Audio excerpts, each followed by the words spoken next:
नमस्ते छात्रों। कक्षा 9वीं के अंतर्गत आज हम अतीत के पत्र के पूर्ण करने के बाद जो हमें अन्य उपक्रमों को हाथ लेना है, जो हमारे लिए अत्यंत महत्वपूर्ण और आवश्यक है, वह क्या उपक्रम है देखेंगे। अब हम देखिए, सबसे पहले तो अभी कोरोना के कारण तुम्हें अत्यधिक समय उपलब्ध है, जिसमें से तुम्हें यहाँ पर विनोबा जी भावे जी और महात्मा गांधी जी, इन दोनों के यहाँ पर परिचय में उन्होंने लिखी हुई रचनाएं भी यहाँ पर दी हुई हैं। हो सके तो नहीं, यानी अनिवार्य है कि तुम्हें इसे सर्च कर कर देखना है। उसके बाद यहाँ पर कौन सी घटनाएं उनके दृढ़ निश्चय की दिखाई देती है, देश प्रेम व्रत की दिखाई देती है, देश सेवा व्रत की, परिश्रम अनुशासन की दिखाई देती है, और गांधी जी के प्रति समर्पित कैसे हैं, और दूसरे पत्र में भी मानवीय कौन से मूल्यों को अपनाने की प्रेरणा यहाँ पर हमें मिलती है। तो इसे हमें दोबारा तुम्हें इसका चिंतन करना है, मनन करना है, ठीक है। उसके बाद दूसरे आगे वाले पन्ने पर यहाँ पर आगे वाले पन्ने पर पठनीय के अंतर्गत गांधी जी द्वारा लिखित मेरे सत्य के प्रयोग आत्मकथात्मक पुस्तक है। इसका कोई अंश तुम्हें पढ़ने के लिए कहा गया है। हाँ, तो इसे भी पढ़ना है। पढ़ने के लिए कोई समस्या अब इतनी है नहीं। हमें किसी पुस्तकालय में जाकर किताब लेना, पुस्तक लेने की ज़रूरत नहीं है। हमारे पास वैसे भी 200 रुपये तक का रिचार्ज हमारे घर वाले हमारे लिए कर देते हैं। तो उसके अंतर्गत ही रहकर माता पिताजी के पास या घर का कोई बड़ा सदस्य होगा, उनके पास बैठकर इन बातों को सर्च कर पढ़ने का प्रयास करना है। संभाषणीय के अंतर्गत किसी महान विभूति के जीवन संबंधी कोई प्रेरक प्रसंग बताइए। अभी महान विभूतियाँ, आमतौर पर कई महान विभूतियाँ होकर गई है। अभी जो मृत्यु हुई है वह सिंधुताई सखपाल जी, अभी वर्तमान का ही एग्जाम्पल है। तो उन्हें पढ़ो, तथा एपीजे की कोई प्रेरक कथा होगी तो उन्हें पढ़ो, ठीक है। इस तरह महान विभूति की प्रेरक प्रसंग तुम्हें समझ कर रखना है, पढ़ कर रखना है, और इस पर बाद में हमें चर्चा करनी है, तथा नोटबुक में लिख कर मुझ तक सेंड करना है या भेज देना है, ठीक है। उसके बाद फिर यहाँ पर देखिए, इसी पन्ने पर उसके आगे वाले पन्ने पर पन्ना नंबर 58 के ऊपर लेखनीय में गांधी जयंती के अवसर पर आकर्षक कार्यक्रम पत्रिका तैयार कीजिए। यानी उस मौके का, उस तिथि की राह हमें देखनी नहीं है। जैसे कि अभी गांधी जयंती हमें मनानी है, और इसकी कार्यक्रम पत्रिका तुम कैसे तैयार करोगे, कैसा आयोजन करोगे, क्या प्लान होगा तुम लोगों का, इसे कागज़ पर लेना है। यानी शुरू से लेकर के कार्यक्रम के समाप्ति तक तुम कौन कौन सा प्लान कर सकते हो, इसका जो इसकी कार्यक्रम पत्रिका जो यह बनानी है, ठीक है। उसके बाद मौलिक सृजन में यानी चिंतन कर तुम क्या कर सकते हो, तुम्हारे मन में कौन कौन से विचार, मेरे सपनों का भारत, इस विषय पर अपने विचारों को लिखना है। यानी तुम्हारे मन में कौन कौन से विचार आते हैं, कैसा होगा हमारा भारत, यानी किस तरह मेरा देश मुझे प्रिय है।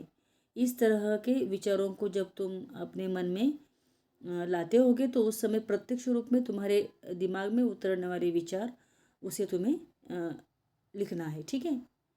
अभी उसके बाद मैं हूँ यहाँ, ये जो लिंक दी है ना, पहली वाली लिंक विनोबा भावे जी की है, दूसरी वाली लिंक महात्मा गांधी जी की है। ये तो इस लिंक तक जाना है, और क्या है उसमें यह हमें समझ कर लेना है, ठीक है। उसके बाद वही पन्ना है। उसके बाद 59 पन्ना नंबर 59 के ऊपर आइएगा, और यहाँ पर आसपास में, यहाँ पर जो फलक है ना दिखाई दे रहा है, उसमें लिखा है आसपास हमारी ऐतिहासिक स्मृतियाँ जगाने वाले स्थलों की जानकारी प्राप्त कीजिए और उन पर टिप्पणी बनाइए। जैसे आगा खान पैलेस पुणे। अभी क्या होता है कि हमारे यहाँ पर हमारे गांव में मस्तानी की कब्र होने की वजह से, जैन मंदिर होने की वजह से हम उसी के इर्द गिर्द घूमते फिरते हैं और लिखते। कोई बात नहीं, वह भी लिख लिया तो भी चल सकता है। हिंदी में उसकी जानकारी लिख लीजिए, उसका ऐतिहासिक महत्व क्या है, किन किन जानकारी को तुम समझते हो, या अंतर्जाल पर कौन कौन सी जानकारी तुम्हें प्राप्त होती है, यह देखना है और चिंतन मनन कर कर इसे कापी में उतारना है। ठीक है। उसके बाद 60 पन्ने के ऊपर आइएगा। यहाँ पर जो स्वाध्याय है, ये स्वाध्याय को तुम्हें कापी में उतर कर रखना है। ठीक है, ये स्वाध्याय देख रहे हो ना यहाँ पर। हाँ। अभी स्वास्थ्य शरीर में स्वस्थ मन का वास होता है, इस पर स्वमत लिखिए। स्वस्थ शरीर में यानी हमारा आरोग्य अगर अच्छा है तो हमारे मन में आने वाले विचार भी बढ़िया और अन्यों को प्रेरणा देने वाले होते हैं, या अन्यों की भलाई करने वाले होते हैं। ठीक है। उसके बाद अपरिग्रह शब्द से तात्पर्य और रमता राम शब्द से तात्पर्य मैंने तुम्हें समझाए थे। अपरिग्रह का क्या है याद कर कीजिए, और रमता राम का जो है तो घूमना फिरना, जाना आना, यह महत्वपूर्ण है जीवन में। जो घूमता फिरता है, इधर इर्द गिर्द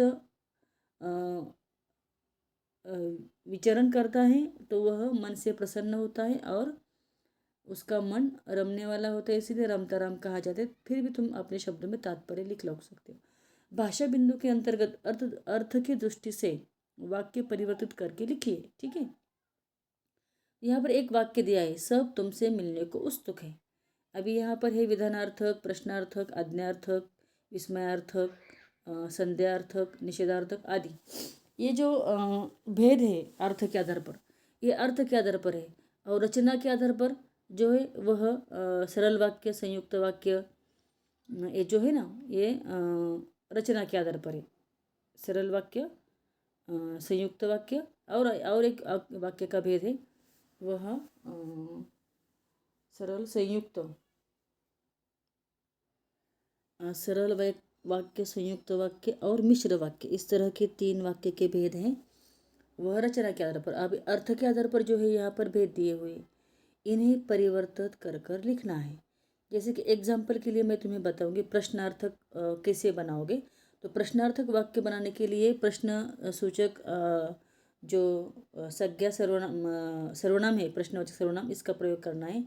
क्या सब तुमसे मिलने को उत्सुक है, इस तरह क्या से आरंभ करना है, और है के आगे प्रश्न चिन्ह लगाना है तो प्रश्नार्थक बनता है। उसी तरह आज्ञार्थक क्या है, विस्मयार्थक कैसे है, संदेहार्थक कैसे है, निषेधार्थक कैसे है, विधानार्थक कैसे है, यह हमें कापी में लिखना है, उतारना है। इसके पहले हमने इसे देखा है।